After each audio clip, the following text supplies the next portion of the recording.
വാൽക്കുളമ്പ് പനംകുറ്റി മലയോര ഹൈവേയുടെ ശോചനീയാവസ്ഥ പരിഹരിക്കണമെന്നാവശ്യപ്പെട്ട് യൂത്ത് കോൺഗ്രസ് കിഴക്കഞ്ചേരി മണ്ഡലം കമ്മിറ്റിയുടെ നേതൃത്വത്തിൽ ഞാറുനടയിൽ സമരം നടത്തി. ഇന്ത്യൻ നാഷണൽ കോൺഗ്രസ് കിഴക്കഞ്ചേരി മണ്ഡലം പ്രസിഡന്റ് സി ചന്ദ്രൻ ഉദ്ഘാടനം ചെയ്തു. വളരെ മോശമായ ഒരു അവസ്ഥയിൽ ഈ റോഡ് എത്തിയിട്ടുണ്ട്.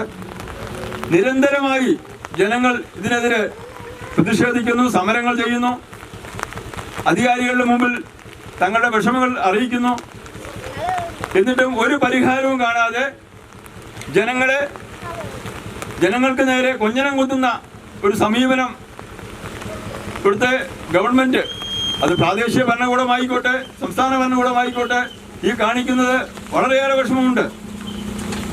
കാരണം നാട്ടിലെ ജനങ്ങൾക്ക് ഒരു സഞ്ചാര സൗകര്യം ഉണ്ടാക്കി കൊടുക്കുക എന്നുള്ള ഗവൺമെന്റുകളുടെ ഉത്തരവാദിത്തമാണ്. ഇവിടെ ഏറ്റവും വലിയ പ്രശ്നം ഒന്ന്, വന്യമൃഗങ്ങളെ കൊണ്ട് ജനങ്ങൾക്ക് ജീവിക്കാൻ വയ്യ. പനംകുറ്റി കരടിയുടെ ഭാഗത്ത് നിന്ന് മണ്ണാംകുളമ്പ് വരെ എത്തിക്കഴിഞ്ഞു. ഇനി വാൽക്കുളമ്പിലേക്കൊന്നും ഇറങ്ങാൻ അധികം ദിവസങ്ങൾ വേണ്ട. ആനയായിട്ടും പുലിയായിട്ടും കടുവയൊക്കെ ആയി ജനങ്ങൾക്ക് ജീവിക്കാൻ വയ്യാത്ത ഒരു സാഹചര്യം ഒരു ഭാഗത്ത്. യൂത്ത് കോൺഗ്രസ് മണ്ഡലം പ്രസിഡന്റ് അരുൺ മാണിക്യത്തിൽ അധ്യക്ഷത വഹിച്ചു. Block Congress vice president V J Joseph മുഖ്യപ്രഭാഷണം നടത്തി. മഹിളാ കോൺഗ്രസ് ജില്ലാ secretary Leelama Joseph, Sunil M Paul, Babu, T K Usnar, K G Pradeep എന്നിവർ പ്രസംഗിച്ചു.